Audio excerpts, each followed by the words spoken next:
The night of March 9, 1997, was supposed to be a celebration. Christopher Wallace, better known as the Notorious B.I.G., had just left a star-studded Vibe magazine party. His highly anticipated second album, Life After Death, was weeks away from release, poised to cement his legacy as one of hip-hop's greatest. Yet, as his Chevrolet Suburban idled at a red light, a dark Impala pulled alongside, and a hail of bullets shattered the night, silencing a legend and igniting a mystery that continues to haunt the music world to this day. Who killed Biggie Smalls? And why has justice remained so elusive for nearly 3 decades? The answers are buried deep within a web of rivalries, corruption, and unanswered questions. Before we dive into the chilling details of that fateful night and the labyrinthine investigation that followed, remember to comment, like, share, and subscribe. Your support helps us uncover these enduring mysteries. Now, let's continue with the story. Christopher Wallace, a Brooklyn native, had risen from the streets of Bedford-Stuyvesant to become a global phenomenon. His lyrical prowess and storytelling ability captivated millions.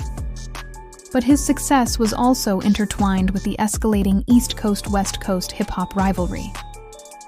This feud, intensified by the murder of Tupac Shakur just 6 months prior, cast a long shadow over the entire genre. Biggie had traveled to Los Angeles in February 1997 to promote his upcoming album and film the music video for his hit single, Hypnotize. Despite the underlying tensions, he was in high spirits, surrounded by friends and industry colleagues. On March 7, 1997, Biggie attended the Soul Train Music Awards, where he presented an award. The atmosphere was charged, and some in the audience reportedly booed him, a stark reminder of the ongoing animosity. 2 nights later, on March 8th, he was the guest of honor at an after-party hosted by Vibe magazine and Quest Records. The event drew a crowd of celebrities, musicians, and industry insiders.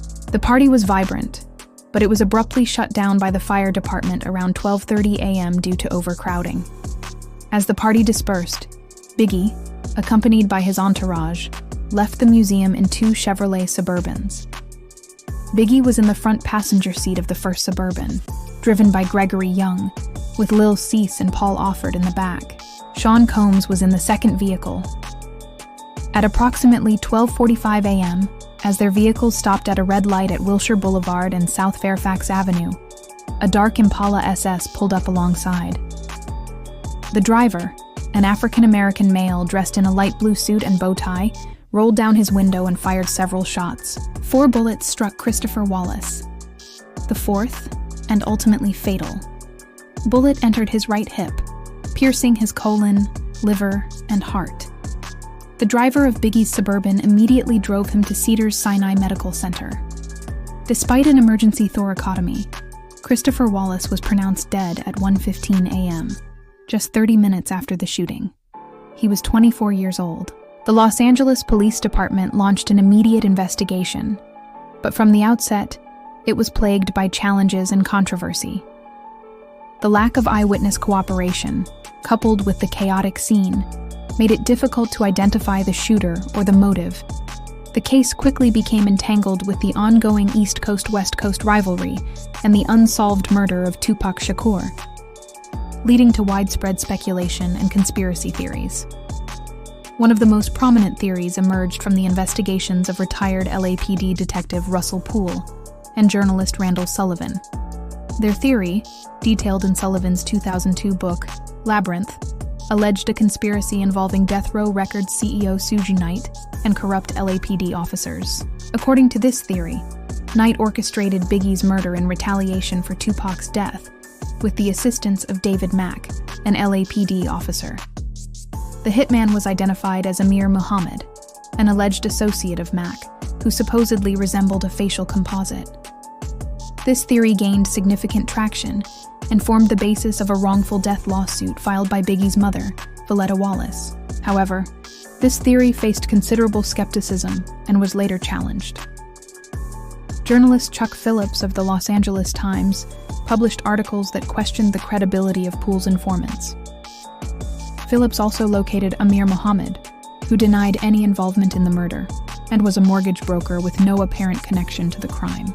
The Los Angeles Times eventually retracted parts of its reporting related to Muhammad, casting doubt on the entire Poole-Sullivan narrative. Another significant theory comes from retired LAPD detective Greg Kading, who worked on a multi-agency task force. In his 2011 book Murder Rap, Kading asserted that Suge Knight indeed ordered Biggie's murder, but he identified the shooter as Wardell Poochie Fouse. Kading claimed that Knight paid Poochie $13,000 to carry out the hit. According to Kading, Biggie's murder was a direct act of revenge for Tupac's killing, which Knight believed was orchestrated by Sean Combs. Kading's investigation also suggested that Combs paid Crips gang members to kill Tupac, though this claim has been widely disputed.